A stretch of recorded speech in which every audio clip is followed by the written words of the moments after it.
அவரே நமக்கு இன்பத்தை கொடுக்கிறவர். நமக்கு ஒரு இன்பத்தை கொடுக்கிறது மனுஷர்களால கொடுக்க முடியாது. துன்பத்தை வேணா கொடுப்பாங்க. இன்பத்தை கொடுக்கிறது யார் தான் வரணும்? கர்த்தர் தான் வரும். ஹல்லேலூயா. அந்த இன்பம் எங்க தான் வருமா?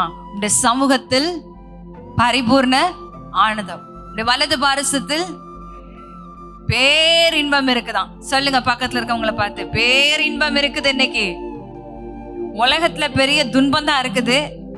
உலக மனுஷர்களால துன்பம் தான் இருக்கும். ஆனா கர்த்தர் சமூகத்துல நமக்கு பேரின்பம் இருக்குது.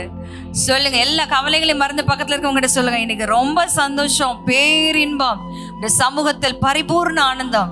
எவ்வளவுக்கு எவ்வளவு அவங்க உபத்திரவப்பட்டாங்களோ அவ்வளவுக்கு அவ்வளவு அவங்களை என்ன செய்தாங்களாம்?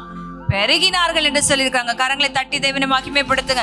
இஸ்ரவேல் ஜனங்கள் எவ்வளவுக்கு எவ்வளவு உபத்திரவப்படுத்தப்பட்டார்களோ, இஸ்ரவேல் ஜனங்கள் எவ்வளவா இந்த ராஜாவினால் என்ன செய்யப்பட்டாங்க?